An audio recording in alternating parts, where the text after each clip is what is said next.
Catch છોડ્યા, hit wicket out થયો.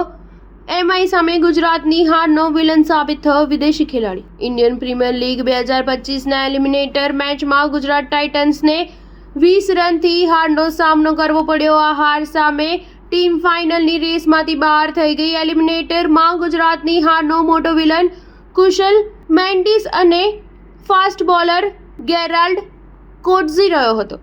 મુંબઈના બેટ્સમેનોએ ગેરાલ્ડ કોટ્ઝીની ઓવરમાં સૌથી વધુ રન બનાવ્યા હતા. પરિસ્થિતિ એવી બની કે કેપ્ટન શુભમન ગિલે તેને ફક્ત 3 ઓવર બોલિંગ કરાવી, જેમાં તેણે 51 રન આપ્યા અને એક પણ વિકેટ લઈ શક્યો નહીં. જ્યારે શ્રીલંકાના કુશલ મેન્ડિસે ગુજરાત માટે આઈપીએલ ડેબ્યુ કર્યું, જે બહુ ખાસ નહોતું. તેને જોસ બટલરની જગ્યાએ ગુજરાતની ટીમમાં સ્થાન મળ્યું હતું. શ્રીલંકાના વિકેટકીપર બેટરનું મુંબઈ ઇન્ડિયન્સ સામે પ્રદર્શન ખૂબ જ ખરાબ રહ્યું. એલિમિનેટર મેચમાં ગુજરાત માટે ડેબ્યુ કરી રહેલા મેન્ડિસે વિકેટ કીપિંગમાં 2 મહત્વપૂર્ણ કેચ છોડી દેતા ટીમ મુશ્કેલીમાં મુકાઈ હતી. પહેલો કેચ રોહિત શર્મા અને બીજો સૂર્યકુમાર યાદવનો હતો. રોહિતે આ તકનો પૂરો ફાયદો ઉઠાવ્યો અને 81 રન બનાવ્યા, જેના કારણે મુંબઈએ મોટો સ્કોર બનાવ્યો. બીજી તરફ કુશલ મેન્ડિસ બેટિંગમાં કંઈ ખાસ કરી શક્યો નહીં. ખૂબ જ મહત્વપૂર્ણ સમયે તે હિટ વિકેટ આઉટ થઈ ગયો હતો.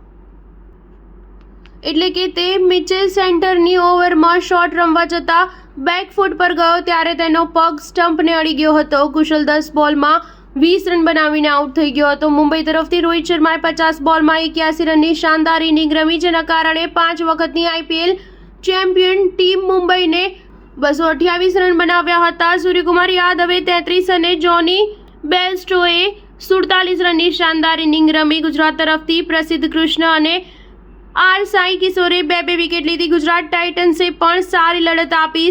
સાઈ સુદર્શને 49 બોલમાં 80 રન અને વોશિંગ્ટન સુંદરે 24 બોલમાં 48 રન બનાવ્યા હતા. હાર્દિક પંડ્યાની આગેવાની હેઠળની મુંબઈની ટીમ 1 જૂને અમદાવાદમાં પંજાબ કિંગ્સ સામે ક્વોલિફાયર 2 રમશે. સ્ટાર ન્યૂઝ 7 હંમેશા સચ્ચાઈની સાથે.